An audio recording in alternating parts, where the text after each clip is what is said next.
Ô, Cássio, já que a gente está falando de SAF, né, e do setor administrativo e financeiro, eu queria que você desse um parecer sobre as duas últimas gestões do Bahia, Marcelo Santana e Belintani.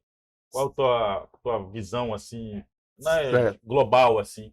É, O que que você pensa? O que que aconteceu e os pontos positivos e negativos?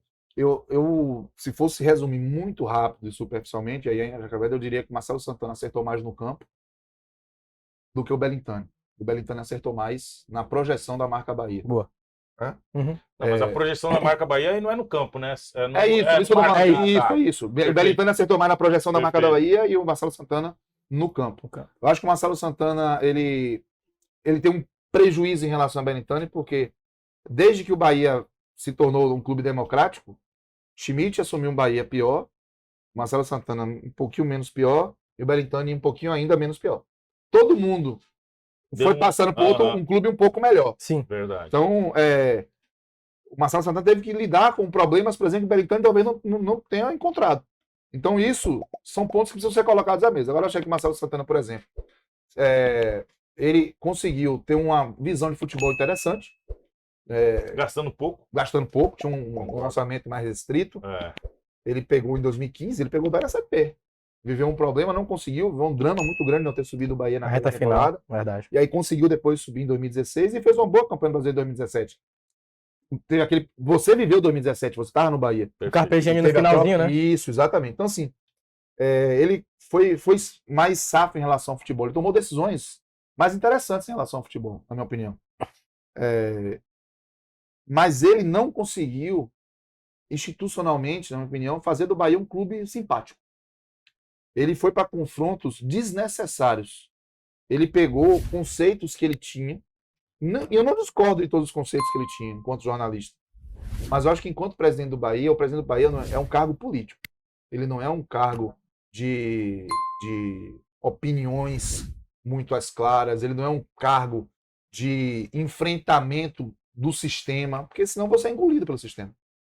Então, eu acho que aconteceu um pouco disso. Eu acho que aconteceu um pouco disso. Eu acho que politicamente ele se desgastou. Se isolou completamente. Ele comprou briga com profissionais da imprensa de forma desnecessária. Ele comprou briga com federação. Um grupo que colocou ele lá. Então ele ficou ali praticamente se isolando. E você não pode se isolar num carro como esse. Você precisa ter o seu suporte, as pessoas que você ouve, as pessoas que você confia. E principalmente você tem que ter relação até com quem ele critica. Porque, de alguma forma, você tira alguma coisa da crítica.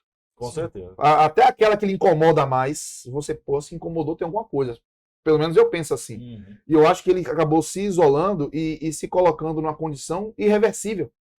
É como se ele não tivesse condição de voltar atrás. Comprar briga com a federação, diz que isso ele não faz. Tal coisa ele não faz de jeito nenhum. Aí virou escravo da própria língua. Escravo entendeu? Enquanto presidente do Bahia. É muito perigoso isso. Porque o presidente, ele deixa de ser a pessoa física, ele passa a ser o clube quando fala, né? E Guilherme Belintani foi bem diferente. Então, nesse aspecto, ele chegou mesmo, abraçou todo mundo.